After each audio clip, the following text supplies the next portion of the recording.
Hey there. So, welcome back to Sales to the Force. I am making this video about AI, the new artificial intelligence that now everybody has access to. And I'm going to demonstrate how you can use this amazing technology to help yourself with Salesforce. So, with that being said, let's just dive right in. Sorry to interrupt myself and you and I on this adventure to learn something new. But I just needed to stop us for a second and say, if you love this content and if you found it helpful, I have an entire collection of awesome stuff that if you stick around to the end of this video, I'll tell you exactly how to gain access to that. It's basically just stuff I can't share on YouTube. There's a ton of free asset downloads as well as some thought exercises to help you optimize your Salesforce CRM. Now, back to our regularly scheduled programming. All right, so a brief intro.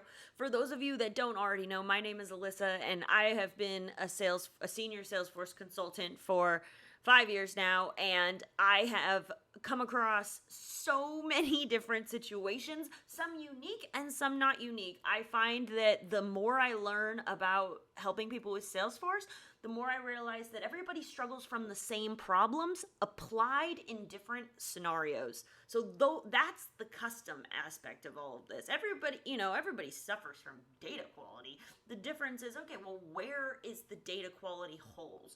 For one company, it could be way over here in like the marketing sales side. And in another company, it could be over in the service delivery area. So with that being said, I am on a mission to pull back the curtain on Salesforce consulting because this is what I do all day, every day, is talk to people about where their holes are and how we plug their holes. But if I can teach you how to think about what these holes are and how those holes come to be, then I can empower you to find those holes and then still, get some help from me or somebody else in the industry to really help you fix the problem, because just because there's two sides to a problem. First is identifying what that problem even is, and then the second piece is fixing it, because unless you've identified the correct problem, you're going to be solving the wrong one, right? Like if your problem is data quality and you think that it has something to do with your page layouts, then you may fix one aspect of the problem, but since you've identified it not correctly, then you're not going to be solving for the right problem. And that is how we get into this video topic, which GDP, it's called it's on openai.com. It's artificial intelligence. And I want to do a quick demonstration about how this can help you solve some of your Salesforce problems, because one of the things we all struggle with, and that is including consultants and people who need to be consulted, so Salesforce owners and Salesforce users and Salesforce developers, is when you are trying to solve a problem, you go to Google and you go, what the flip am I supposed to, how do I do this? And from a Salesforce developing side, what you're really doing is you're coming up with all the potential answers to be able to figure out which is the best answer for this particular scenario. So this is how artificial intelligence is going to change that game, because instead of putting that search into Google, you're going to put it into this artificial intelligence where it's going to give you an answer. So let's think of a question that everybody asks. Maybe let's go how to assess Salesforce data quality. And we're going to see what the artificial intelligence interwebs think that we should do, and we're going to assess it together, because I haven't actually asked that question. I've asked a ton of questions. I had it write me a song. It outlined the chapters of a book. Artificial intelligence, it made me a grocery list based on what I was trying to do in terms of my diet. Artificial intelligence is actually really awesome, but let's ask it a question about Salesforce that I haven't gotten the answer to yet, but I will say definitively that I have played around with this fun game. Let's say it's a tool, but it's really fun. And I can say that it has definitely helped in areas that I didn't even think were possible. So I know it can help with Salesforce, but let's just ask it a question about how to audit data quality and see what happens.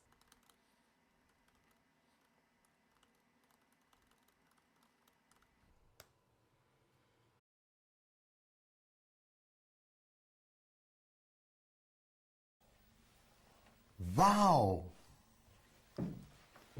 All right, guys. So, as a Salesforce consultant, let's move me. There we go. Okay, as a Salesforce consultant, I have not asked this question of OpenAI yet, but let's go through the pieces of advice that this artificial intelligence just gave us, just simply about data quality, which I can guarantee every single Salesforce org suffers from data quality issues in one way or another. There are many ways, and that's actually what I really like about this answer, just on the forefront, is it's coming at it from a couple different angles, because there's different reasons why your data could be messy. So with that being said, let's look at some of the advice that this artificial intelligence just spit out at us from a simple question. And I bet you if we changed the question a little bit, it would also kind of change the answer a bit. But let's just look. So number one, use Salesforce built-in data quality tools, such as the duplicate management tool and the data.com clean tool. Now, there's there's a ton of different ways to assess like data quality and duplicate checks from third-party tools, and there are what's called duplicate rules and matching rules within Salesforce itself, so that you can create rules to assess duplicates on the fly, meaning that if the duplicate and matching rules finds a potential duplicate, it will put it'll put a notification on the page, so somebody will be like, oh, we found a potential duplicate, would you like to merge? So just saying that there are some default Salesforce things and third-party things. So first of all, that's a very good first, just bare bones, because like, for instance, for what's a simple one with contacts, if you do last name plus email, like you want that combo to be unique all the time. And if it's not unique, meaning that there are two records that have the same last name and the same email, the probability that those should be merged is 100%. Now, everybody's rules would kind of be based on what the data you're collecting. That's just contact data. That's pretty simple and straightforward for everybody, whether you're for-profit, nonprofit, for elephants, I don't care. Okay, number two, run reports to analyze data to qualify. I'm just going to nod while I read this. Run reports to analyze data to identify patterns and trends, look for inconsistency or outliers in the data that may indicate a problem. Now, one of the reasons I really like this is because if you have a field that is really important, but you cannot make it required, meaning that at a certain point it is necessary, but you can't make it required for the record in total, otherwise you could never save that record. Something along the lines of, what's a good example? Let's say for an account, like you have a new account, and there's a piece of information like main point of contact. When you're first talking to an account, you may not know who the main point of contact is, but downstream, that could be essential to how the rest of your business runs. Again, for-profit, nonprofit, for elephants, I don't care. It's, every single account, like whether you're talking to anybody, like there's going to be a main point of contact. Now, when you first create an account, you may not know who that is. But if you created a report that was filtered to only show you accounts that did not have a main point of contact identified, you would 100% always know where you needed to go to make sure which accounts needed to get that cleaned up, because that could keep your downstream of information just so much cleaner in the long run. But that's number two. So I've loved number one and number two. Let's see if they can find something in here that's like, okay. But okay, number three, use data validation rules to ensure that data entered into the system meets certain criteria. I can tell you 100%. I have a series of videos called Diaries of a Salesforce Consultant. One of those videos talks about data validation rules in depth, because that was actually how I solved most of that clients' problems. And it was because they had very complicated things in the sense of, okay, when this and that happens, then that needs to happen. Okay, and after that, then this, and this needs to do that.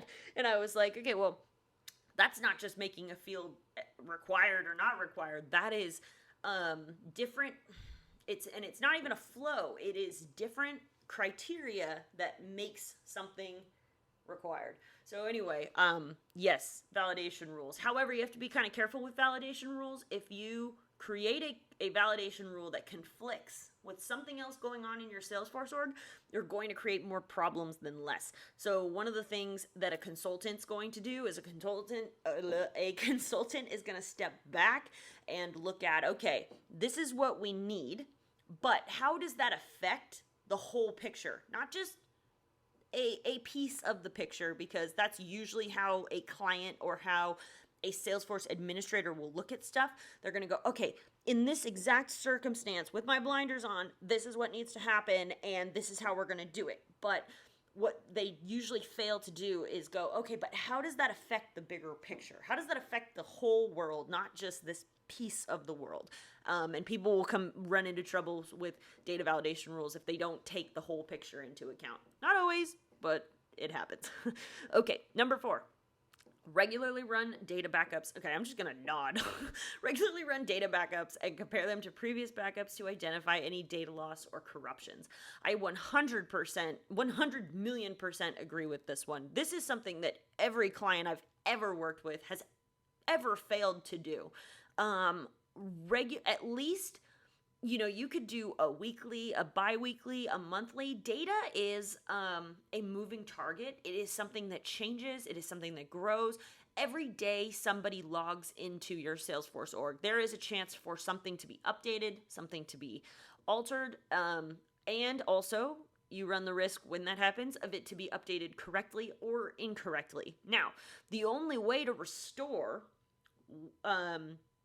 a previous value of something would either be to turn on field history tracking. Now you have a limit for a number of fields you can do that for. So you'd run into limitations if that was your plan for every field.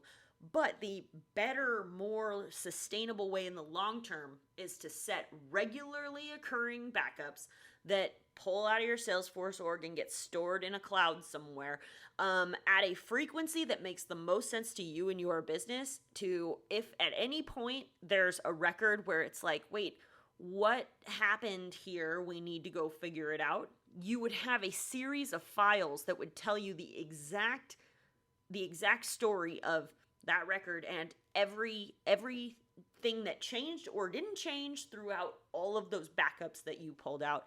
And I can tell you 100% that when you're doing data updates, the first step of any data update is to pull a backup of the existing data as is. So if anything gets messed up, you could always restore it back to what it was and start over. Not normally the answer anybody wants to hear, but it happens. Okay, number 5. Have a dedicated team or person periodically review the data and identify any discrepancy, errors, or missing data. Of course, this is going to be your Salesforce system administrator. There is no Salesforce that runs without a system administrator. It's just not going to happen. Like, there has to be somebody who knows what the most important pieces of everything is on a very high level, and then there are the folks who are experts at their area of work within Salesforce. So, yes, that 100% have a person dedicated. The only thing I'm going to add, and the reason I'm kind of laughing at this one, is because not all team or person are created equal. So there is a chance, and one of my diary stories tells the story of what happens when you have a bad system administrator.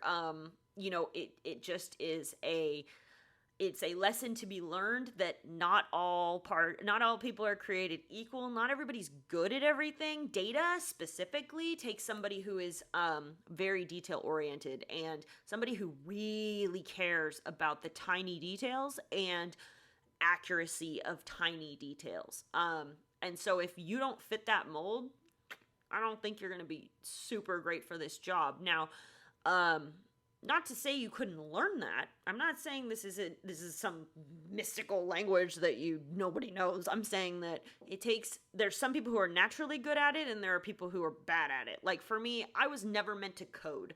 I can write the logic for what code should do and what code should say, but I do not like writing code, because when I would write the code wrong, like going to find the one parentheses or period that was out of place to me was like horrible. So all I'm trying to say is that it's not meant for everybody, and you have to really, if you're gonna pick somebody, you really do have to find the right person. If you find the wrong person, your data is gonna suffer, and data is the foundation of any business anyway. Who to call? Not Ghostbusters. Okay, number 6, regularly monitor the data quality dashboards and reports to track progress and keep track of any issues that arise. Of course, if you're going to make a report, obviously keep looking at it. I think that one's pretty straightforward. So, you can create reports yourself, or there are also, in my DIY Salesforce auditing mini course, I walk you through how to find a free app on the App Exchange to download a set of reports and dashboards that are pre-built for you. All right, number 7, plug here. Wait till the end of the video. I'll tell you exactly how to get access to that. Number 7, use data quality third-party tools and services for advanced data profiling, data validation, and data monitoring. Of course, that one I kind of said in the first one is there's a bunch of third-party tools that you can download. I think that the only thing about the suggestion here is it might be telling you to go really complicated when a simple duplicate or matching rule could answer exactly what you need and get you everything that you could possibly want with your data validation. So the only part I would be really conscientious of is that this is kind of inspiring you to kind of go find the thing and the best tool. If you go, I'm sure there's like a ton of really expensive third-party tools, but the power or the data quality is not necessarily in the tool you use. It's in the brain behind the auditing of it. Does that make sense? That was a lot of what I dug into on number 5. Data quality is one thing, but the person who's looking at that data and knows how to see where the holes are is the real value. So whatever tool that person needs, fine. You could do that though on a spreadsheet. I know that that's not the classy way to do things now, but the point is the real thing you're after here is the actual assessment of the data, not necessarily how you do it. So this does kind of inspire you to go look at all the expensive tools they have on the App Exchange. All I'm saying is that free tools will provide the same value with the correct brain doing the assessment. So number 8, perform data testing and data quality assessment before any data migration to ensure that the data quality is maintained during and after the migration process. I'm pretty sure I definitely said that in one of the other bullet points, and that is that for any data migration, the first thing is to always pull the data as is. Make sure you have a backup. Make sure that everything that you're about to do, all the changes you're about to make, have a what was the world like file. And of course, data migration, again, I'm going to put that back in the same person. I'm definitely an expert in data migration at this point from all the different data migrations I've been a part of and have run myself. Through experience, you can definitely learn anything, but it does take a certain kind of mind to really, really be able to dive in there and make sense of the mess. I love organized chaos, so I think that was why I was always put on data teams because I'm pretty good at finding meaning in the chaos. So it's something that I did for a very long time and helped a lot of people with, but it also is something that I'm going to teach other people how to do instead of doing it myself now, because data's messy. That was one of the things I said, was that in every single Salesforce org, data is going to be a problem. Like, this list for every single person watching this video is going to be extremely helpful and valuable no matter which bullet point you start with. This would help anybody at least see some aspects of what's going on with their data. But, any sort of overall data quality assessment, big picture kind of, let's figure out what's really wrong here. Definitely is a certain type of human. And, but overall, the whole point of this video was to introduce you to Chat GDP, and through this example, I'm just walking you through how this tool, this artificial intelligence tool, can help you with answering your Salesforce questions. You can have any number of Salesforce questions. I encourage you to come and create a free account.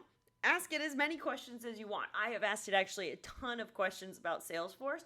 I just wanted to do a double blind test where I asked it something I hadn't asked it before and see what it said. But this is also why I was doing that, because I wanted to assess the actual quality of the information being spit out, because artificial intelligence, if it's not intelligent, it's not helpful. So I will link to the openai.com website so that you can try it for yourself. All you need is a Google account to sign up. Of course, this is the new awesome thing, so don't be surprised if at some point it's like, we're experiencing a little high volume. But, I have found immense value from typing in any number of questions. I was typing them in about Salesforce, myself, my horses. I asked it so many questions. It made me a horse. I asked it for a horse schedule for the level, so for the high level of competition my horse competes in. I asked it for a weekly program for how to get a horse ready for the level that he's at, because I was like, oh, I wonder what it's gonna say. I'm asking it a question I kind of already know the answer to, and I kid you not, it gave me a Monday through Friday exact plan with breakdowns of warming up and cooling down. I was just like, so anyway, I hope you found this valuable, and have fun. This was as much fun as it is to make this video and teach you guys about this, I had so much fun playing with this tool. So I hope you guys get value out of this, and I'll see you on the next one. Hey there, thanks again for watching and joining me on my mission to create some blatantly honest Salesforce consulting content. I'm making this not only for aspiring Salesforce consultants that want to learn what it's like, but also somebody shopping around for a Salesforce consultant. If you want to know what to look for, then you can't miss out on these videos. And if you're also in the boat where you're like, what would it even be like to work with a Salesforce consultant? What could they even provide me? Then all of these videos are for you. And there are a ton of free videos on YouTube. But before you sign up to pay a consultant $30 to $100K to help you along your Salesforce journey, I highly recommend that you gain access to this free Salesforce Captain membership site so that you can be empowered with some information before you're put in that really tough decision that you're going to have to make. As promised, here are the instructions for how you gain access to this free site. I also would like to put in a disclaimer side note that because of the nature of email marketing nowadays, I've started to detest email. So I can promise you that the email you use to sign up for this membership site will only be used for receipts, and also for you to be able to manage access to your membership site, like if you have to change your password or something like that. If you want to be notified about each new video that I post on YouTube, then go ahead and subscribe and turn on the notification bell, and YouTube will let you know. In this membership site, though, there is a way to contact me directly, so the only way to be able to do that is to sign up for a seat in this site. But I have curated some questions. It's a form with some questions on it so that I can get the information I need in order to be able to help someone in this area of expertise. All you have to do is click the link in the description and also in the pinned comments. It is also it's everywhere. I'm not trying to hide it from you. So all you have to do is click that link, put in your preferred email, as stated, I promise that is your email for your stuff. I do not want to talk to you over email, but you can access me in this free membership site, and I'm able to share stuff in this site that I can't share on YouTube. For instance, like the no BS guide to a Salesforce CRM, or the mini course on how to think about automations, understanding automations, and other things along the lines of learning how to be a great system administrator, and not only that, but really how to get the bang for your buck with working with a Salesforce consultant, because I know I don't come cheap. So I would much rather help you know exactly what you need before I am tasked with the assignment of figuring it out. So I really enjoyed making all of these videos for you guys, and I hope that you've got some great value out of it. And I can't wait to see you in the Salesforce Captain membership site. See you there.